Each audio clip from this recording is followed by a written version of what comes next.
Hello students, welcome to online mathematics cafe. അപ്പോൾ ഈ വീഡിയോയിൽ നമ്മൾ ഡിസ്കസ് ചെയ്യുന്നത് സെക്കൻഡ് ചാപ്റ്റർ ബാങ്കിങ്ങിലെ ഒരു 3 മാർക്സ് ക്വസ്റ്റ്യൻ ആണ്. അപ്പോൾ ക്വസ്റ്റ്യൻ ഏതാണെന്ന് നോക്കാം. Priyanka has A recurring deposit account of ₹1000 per month at 10% per annum. If she gets ₹5,550 as interest at the time of maturity, then find the total time for which the account was held. ഇത് ICSE 2018 ചോദിച്ചൊരു question ആണ്. അപ്പോൾ ഇതെങ്ങനെ solve ചെയ്യാൻ നോക്കാം. അപ്പോൾ ഇവിടെ പറഞ്ഞിരിക്കുന്നത് പ്രിയങ്ക ഒരു റെക്കറിംഗ് ഡെപ്പോസിറ്റ് അക്കൗണ്ട് ഓപ്പൺ ചെയ്യുന്നു. ₹1000 വെച്ചാണ് പെർ മന്ത് ഡെപ്പോസിറ്റ് ചെയ്യുന്നത്. അറ്റ് 10% ആണ് റേറ്റ് ഓഫ് ഇൻട്രസ്റ്റ്. ഇനി ആ കുട്ടിക്ക് കിട്ടിയ ഇൻട്രസ്റ്റ് നമുക്ക് തന്നിട്ടുണ്ട് 5,550 ആണ് മെച്യൂരിറ്റി ടൈം ആയപ്പോൾ കിട്ടിയത്. അങ്ങനെയാണെങ്കിൽ ടോട്ടൽ ടൈം ആണ് ഇവിടെ എന്ത് ചെയ്യേണ്ടത്, ആ അക്കൗണ്ട് ഓപ്പൺ ചെയ്ത് വെച്ച് ടോട്ടൽ ടൈം പീരീഡ് എത്രയാണ് എന്ന് പറഞ്ഞാൽ നമ്പർ ഓഫ് മന്ത്സ് ആണ് നമുക്ക് എന്ത് ചെയ്യേണ്ടത്, കണ്ടുപിടിക്കേണ്ടത്. സോ ഇവിടെ നമുക്ക് തന്നിട്ടുള്ള എന്തൊക്കെയാണെന്ന് നോക്കിക്കഴിഞ്ഞാൽ ഇവിടെ പി നമുക്ക് തന്നിട്ടുണ്ട് ₹1000, ഓക്കെ അല്ലേ. ദെൻ ആർ തന്നിട്ടുണ്ട് 10%. ദെൻ ഐ തന്നിട്ടുണ്ട് ₹5,550. ഇനി നമുക്ക് കണ്ടുപിടിക്കേണ്ട എന്താണ്, എൻ ആണ് കാണേണ്ടത്. അപ്പോൾ ഇതെല്ലാം കൂടി റിലേറ്റ് ചെയ്യുന്ന ഫോർമുല ഏതാണ്, സെക്കൻഡ് ഫോർമുല അല്ലേ, I equal to PNR into N plus 1 by 2 into 12 into 100. ഇവിടെ നമുക്ക് I അറിയാം, P അറിയാം, R അറിയാം, N കണ്ടുപിടിക്കണം. ഓക്കെ അല്ലേ. അപ്പോൾ നമുക്ക് ആ ഫോർമുല ഇവിടോട്ട് കൊണ്ടുവരാം. അപ്പോൾ നോക്കിക്കേ, ഇതാണ് നമ്മുടെ ഫോർമുല. അപ്പോൾ ഇതിൽ നമുക്ക് എന്ത് ചെയ്യാം, സബ്സ്റ്റിറ്റ്യൂഷൻ ചെയ്യാം. ഐയുടെ വാല്യൂ എന്താണ്, 5,550 ഈക്വൽ ടു പി എന്ന് പറയുന്നത് 1000 ആയിരുന്നു, ഇൻറ്റു എൻ എന്ന് പറയുന്നത് നമുക്ക് അറിയത്തില്ല, അൺനോൺ ആണ്, അത് അതുപോലെ തന്നെ കൊടുത്തു. ദെൻ ആർ എന്ന് പറയുന്നത് 10 ഇൻറ്റു അഗെയിൻ n+1 അത് അതുപോലെ തന്നെ കൊടുത്തു, divided by 2 into 12 into 100. Cancellation ചെയ്യാമല്ലോ. ഇവിടെ പറ്റുന്നതെല്ലാം എന്ത് ചെയ്യാം, കട്ട് ചെയ്ത് കളയാം. അപ്പോൾ ഇവിടുത്തെ 00 നമുക്ക് കട്ട് ചെയ്യാം, ഓക്കെ അല്ലേ. ദെൻ 2ഉം 10ഉം നമുക്ക് കട്ട് ചെയ്ത് 5 ആക്കാം. ദെൻ 10ഉം 12ഉം ഉണ്ട്. അപ്പോൾ 10നെയും 12നെയും നമുക്ക് 2ൻ്റെ ടേബിളിൽ കട്ട് ചെയ്താൽ 5ഉം എന്ത് വരും, ഇവിടെ താഴെ 6ഉം വരും. അപ്പോൾ ഇത്രയാണ് നമുക്ക് കിട്ടുന്നത് അല്ലേ. ഇനി ക്യാൻസലേഷൻ ഒന്നും ഇല്ലല്ലോ. അപ്പോൾ നമുക്ക് കിട്ടിയതിനെ നമുക്ക് അടുത്ത പേജിലോട്ട് എഴുതാം. ലെഫ്റ്റ് ഹാൻഡ് സൈഡിൽ 5,550 ഈക്വൽ ടു, ഇവിടെ നോക്കിയാൽ റൈറ്റ് ഹാൻഡ് സൈഡിൽ 5 into 5 ഉണ്ട്. അപ്പോൾ ഈ രണ്ടും കൂടെ മൾട്ടിപ്ലൈ ചെയ്യുമ്പോൾ നമുക്ക് 25 എന്ന് കിട്ടും. ദെൻ ബാലൻസ് ആരൊക്കെയുള്ളത് നോക്കിക്കേ, n into n+1, പിന്നെ ഡിനോമിനേറ്ററിൽ ഒരു 6 ഉണ്ട്. അപ്പോൾ അതും കൂടെ എഴുതുമ്പം n into n+1 divided by 6. ഇത്രയും ക്ലിയർ അല്ലേ. ഇനി എന്ത് ചെയ്യാം, അടുത്ത സ്റ്റെപ്പിൽ ഈ 6നെ നമുക്ക് ലെഫ്റ്റിലോട്ട് കൊണ്ടുപോകാം. അപ്പോൾ മൾട്ടിപ്ലിക്കേഷൻ ആവും. അപ്പോൾ 5,550 into 6 equal to 25n into n+1 എന്ന് കിട്ടും. ഓക്കെ അല്ലേ. അപ്പോൾ ഇത്രയും ക്ലിയർ ആയോ. ഇത് രണ്ടും കൂടി മൾട്ടിപ്ലൈ ചെയ്യുമ്പോൾ നമുക്ക് കിട്ടുന്ന വാല്യൂ നിങ്ങൾ ചെയ്ത് നോക്കുക, 33,300 എന്ന് കിട്ടും. ഈക്വൽ ടു 25n കൊണ്ട് എന്ത് ചെയ്യുക, ബ്രാക്കറ്റ് ഓപ്പൺ ചെയ്യുക. അപ്പോൾ എന്ത് വരും, 25n into n 25n². Then നടുക്ക് പ്ലസ് ആയതുകൊണ്ട് പ്ലസ് ഇട്ടു. ദെൻ 25n into 1 ചെയ്യുമ്പോൾ 25n എന്ന് കിട്ടും. അപ്പോൾ ഇതിൽ ഹയസ്റ്റ് ഡിഗ്രി 2 ആണ് അല്ലേ. അപ്പോൾ ഇതൊരു ക്വാഡ്രാറ്റിക് ഫോം ആണ് അല്ലേ, ക്വാഡ്രാറ്റിക് ഇക്വേഷൻ ആണ് നമുക്ക് ഇവിടെ കിട്ടിയിരിക്കുന്നത്. അപ്പോൾ ഫസ്റ്റ് ഇതിനെ ഒന്ന് ജസ്റ്റ് എന്ത് ചെയ്യുക, ഓർഡറിലാക്കുമ്പോൾ 25n² പ്ലസ് 25n. ദെൻ ഈ 33,300നെ ലെഫ്റ്റിലോട്ട് അല്ലെങ്കിൽ റൈറ്റിലോട്ട് കൊണ്ടുപോകുമ്പോൾ എന്താവും, അതിൻ്റെ ഓപ്പറേഷൻ മാറും. അപ്പോൾ -33,300 ഈക്വൽ ടു ലെഫ്റ്റ് ഹാൻഡ് സൈഡിൽ ഇപ്പോൾ ഒന്നുമില്ല, അപ്പോൾ അതുകൊണ്ട് എന്ത് കൊടുക്കാം, 0 കൊടുക്കാം. അപ്പോൾ ഇത് ഷിഫ്റ്റിംഗ് ആണ് ഇവിടെ ചെയ്തത്. ഇനി ഇവിടെ നിങ്ങൾ നോക്കിക്കഴിഞ്ഞാൽ വലിയ കോയിഫിഷ്യൻസ് ആണ് അല്ലേ, n² 25, n 25, പിന്നെ ഇവിടെ ഒരു കോൺസ്റ്റൻ്റ് ആയിട്ട് തന്നിരിക്കുന്നതും വലിയൊരു നമ്പറാണ്. അപ്പോൾ ഇതിനെ ലോവസ്റ്റിലോട്ട് ഒന്ന് ആദ്യം ഒന്ന് കൺവേർട്ട് ചെയ്യുക. അപ്പോൾ n² കോയിഫിഷ്യൻ്റ് ഇവിടെ 25 ആയതുകൊണ്ട് ഇതെല്ലാം 25 കൊണ്ട് ഡിവിസിബിൾ ആയിരിക്കണം. ഓക്കെ. അപ്പോൾ നിങ്ങളൊന്ന് ചെയ്ത് നോക്കുമ്പോൾ 33,300നെ 25 കൊണ്ട് ഡിവൈഡ് ചെയ്ത് നോക്കുക. ഡിവൈഡ് ചെയ്യുമ്പോൾ ഡിവിസിബിൾ ആയിട്ട് വരുന്നുണ്ട്, ഓക്കെ അല്ലേ. അപ്പോൾ ത്രൂ ഔട്ട് എല്ലാ ടേമിനും എന്ത് ചെയ്യുക, 25 കൊണ്ട് ഡിവൈഡ് ചെയ്ത് കൊടുക്കുക. അപ്പോൾ എന്ത് വരും? ഫസ്റ്റ് ടേമിൽ എൻ സ്ക്വയർ വരും, സെക്കൻഡ് ടേം എൻ വരും, ദെൻ തേർഡ് ടേം എന്ന് പറയുന്നത് 25 കൊണ്ട് ഡിവൈഡ് ചെയ്യുമ്പോൾ 1332 ഈക്വൽ ടു 0 എന്ന് കിട്ടും. ഇനി ഇത് നിങ്ങൾ സോൾവ് ചെയ്യാൻ പഠിച്ചിട്ടുള്ളതാണ്. ഫാക്ടറൈസേഷൻ മെത്തേഡ് വെച്ചിട്ട് ഈ ക്വാഡ്രാറ്റിക് പോളിനോമിയലിനെ എന്ത് ചെയ്യാം? രണ്ട് ഫാക്ടേഴ്സിൻ്റെ പ്രോഡക്റ്റ് ആയിട്ട് എന്ത് ചെയ്യാം? എക്സ്പ്രസ് ചെയ്യാം. അതിനെ ഇക്വേറ്റ് ടു 0 ഇക്വേറ്റ് ചെയ്യുമ്പോൾ എന്നിൻ്റെ രണ്ട് വാല്യൂസ് നമുക്ക് കണ്ടുപിടിക്കാനായിട്ട് സാധിക്കും. ഓക്കെ അല്ലേ? അപ്പോൾ അതാണ് ചെയ്യാൻ പോകുന്നത്. അപ്പോൾ ഞാൻ അടുത്ത പേജ് എടുക്കുവാണ്. അപ്പോൾ നമുക്ക് ലാസ്റ്റ് കിട്ടിയ equation n square plus n minus 1332 equal to 0. അപ്പോൾ നിങ്ങൾ ഫാക്ടറൈസേഷൻ ചെയ്യുമ്പോൾ പഠിച്ചിട്ടുണ്ട്, സം ആയിട്ട് അല്ലേ നമ്പേഴ്സ് കണ്ടുപിടിക്കണം അല്ലേ? മിഡിൽ ടേം സ്പ്ലിറ്റ് ചെയ്താണ് നമ്മൾ ചെയ്യുന്നത് അല്ലേ? അപ്പോൾ എന്താ ചെയ്യേണ്ടത്? സം ചെയ്യുമ്പോൾ കോയിഫിഷ്യൻ്റ് ഓഫ് എൻ, ഇവിടെ വേരിയബിൾ എൻ ആയതുകൊണ്ടാണ് കോയിഫിഷ്യൻ്റ് ഓഫ് എൻ എന്നെടുത്തത്. അപ്പോൾ സം ചെയ്യുമ്പോൾ കോയിഫിഷ്യൻ്റ് ഓഫ് എൻ, ഇവിടെ എന്നിൻ്റെ കോയിഫിഷ്യൻ്റ് 1 ആണ്. ഇനി പ്രോഡക്റ്റ് എടുക്കുമ്പോൾ എങ്ങനെയാണ് ഫോർമുല വരുന്നത്? കോയിഫിഷ്യൻ്റ് ഓഫ് എൻ സ്ക്വയറിൻ്റെ കോയിഫിഷ്യൻറ്റും കോൺസ്റ്റൻറ്റും തമ്മിൽ മൾട്ടിപ്ലൈ ചെയ്യുന്ന വാല്യൂ ആയിരിക്കണം പ്രോഡക്റ്റ് ആയിട്ട് നിങ്ങൾ എടുക്കേണ്ടത്.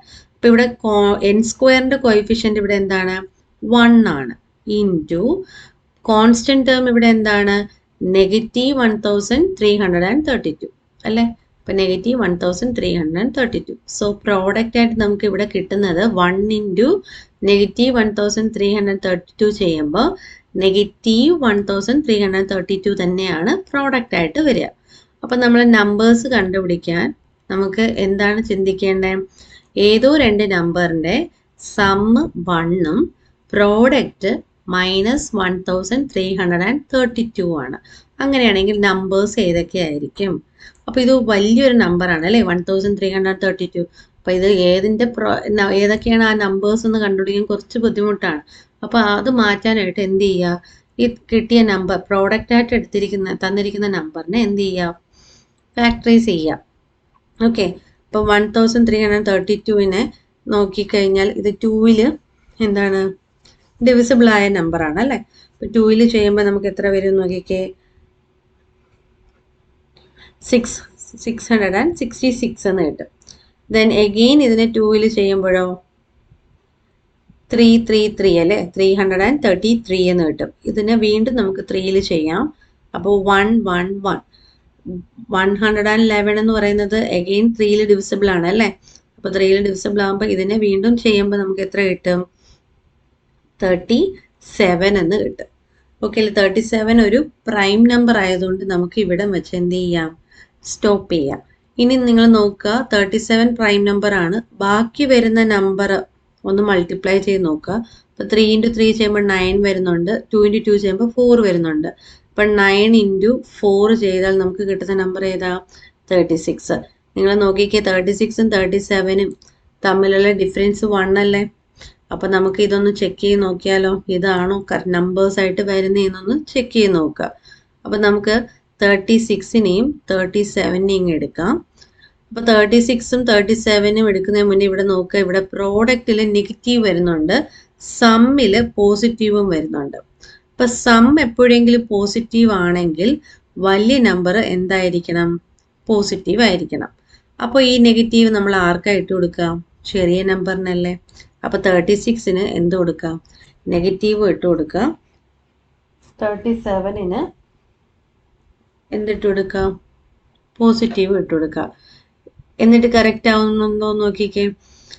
-36 + 37 ചെയ്യുമ്പോൾ എന്ത് കിട്ടുന്നുണ്ട്? 1 കിട്ടുന്നുണ്ട്. ഇനി -36 × 37 ചെയ്യുമ്പോൾ എന്ത് കിട്ടുന്നുണ്ട്?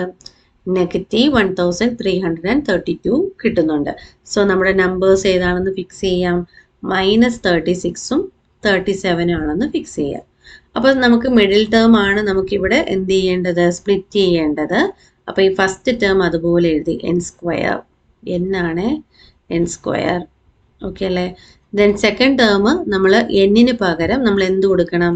നമുക്കിവിടെ കിട്ടിയത് -36n + 37n - 1332 = 0. അപ്പോൾ ഇത്രയും ക്ലിയർ ആയോ?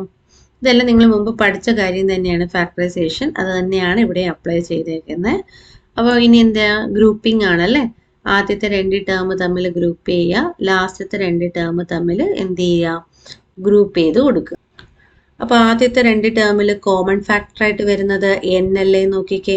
n സ്ക്വയറും 36n 2 ടേമിലും n കോമൺ ആണ്. അപ്പോൾ അത് ഔട്ട് സൈഡ് എടുത്തു. n സ്ക്വയറിൽ നിന്ന് n പോയ ബാലൻസ് ഒരു n ഉണ്ട്. മൈനസ് 36n നിന്ന് n പോയി കഴിഞ്ഞാൽ 36 ഉണ്ട്. ദെൻ പ്ലസ് ആയതുകൊണ്ട് പ്ലസ് ഇട്ടു. ദെൻ 37n 1332 ആണ്. അപ്പോൾ ഈ രണ്ടിലും കോമൺ നമ്പർ ആരായിരിക്കും? ഇവിടെ 37 തന്നെ അല്ലേ. അപ്പോൾ 37 എന്ത് ചെയ്യാം, ഔട്ട് സൈഡ് എടുക്കാം. n എടുക്കാൻ പറ്റത്തില്ല, കാരണം n ഈ ടേമിൽ മാത്രമേ ഉള്ളൂ, ഈ ടേമിൽ ഇല്ല. അതുകൊണ്ട് n എടുക്കാൻ പറ്റില്ല. അപ്പോൾ 37 മാത്രം ഔട്ട് സൈഡ് എടുത്തു. അപ്പോൾ 37 n നിന്ന് 37 പോയി കഴിഞ്ഞാൽ ബാലൻസ് n വരും. മൈനസ് അതുപോലെ ഇട്ടു. 1332നെ 37 കൊണ്ട് ഡിവൈഡ് ചെയ്യുമ്പോൾ നമുക്ക് കിട്ടുന്ന എന്താണ്, 36 തന്നെയാണ്. Equal to 0. ഇപ്പോൾ 2 ടേം ആയിട്ട് മാറിയിട്ടുണ്ട്. ഇനി ഈ 2 ടേമിലും കോമൺ ഫാക്ടർ നിങ്ങൾക്ക് കാണുമ്പോൾ തന്നെ അറിയാം, ബ്രാക്കറ്റിൽ കിടക്കുന്നത് അല്ലേ. അപ്പോൾ അയാളെ അങ്ങ് പുറത്തെടുക്കുക. അപ്പോൾ n-36 ഔട്ട് സൈഡ് എടുക്കുമ്പോൾ പ്രോഡക്റ്റ് കൊടുക്കുക.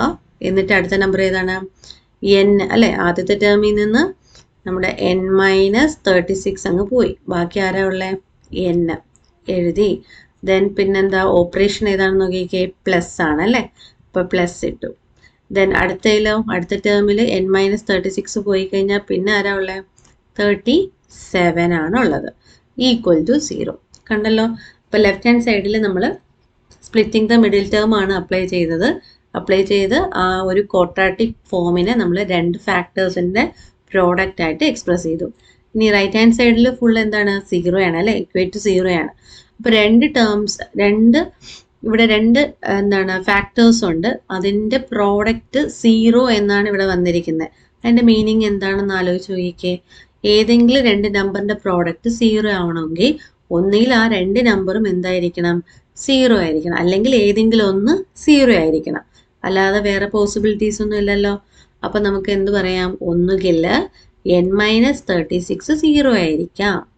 അങ്ങനെയാണെങ്കിൽ നമുക്ക് ഇവിടുന്ന് n-ന്റെ വാല്യൂ എന്ത് കിട്ടി, പോസിറ്റീവ് 36.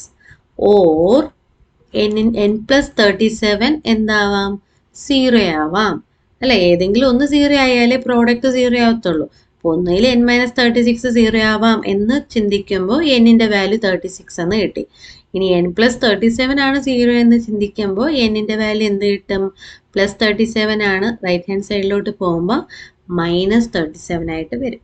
പക്ഷെ ഇവിടെ നമ്മൾ എന്താ ചെയ്യുന്നത്, n-ന്റെ വാല്യൂ ആണ് അല്ലെ. n എന്ന് പറഞ്ഞാൽ നമ്പർ ഓഫ് മന്ത് ആണ്. അപ്പം മന്ത് എപ്പോഴെങ്കിലും നെഗറ്റീവ് വരുമോ, ഇല്ല. അപ്പം നമുക്ക് ഏത് വാല്യൂ എടുക്കാൻ പറ്റത്തില്ല, n = -37 എടുക്കാൻ പറ്റത്തില്ല. അപ്പം നമ്മുടെ ആൻസർ എന്താണ്, 36 ആണ് നമ്മുടെ ആൻസർ ആയിട്ട് വരിക. അപ്പം നമ്പർ ഓഫ് മന്ത്സ് എന്ന് പറയുന്നത് 36 ആയിരിക്കും. ക്ലിയർ ആയോ? അപ്പോൾ ഇത്രയേ ഉള്ളൂ. ഇത് കുറച്ച് ലെങ്തിയാണ്, നിങ്ങൾ ചെയ്ത് വർക്കൗട്ട് ചെയ്യുക. ഓക്കെ അല്ലേ? Okay, thank you.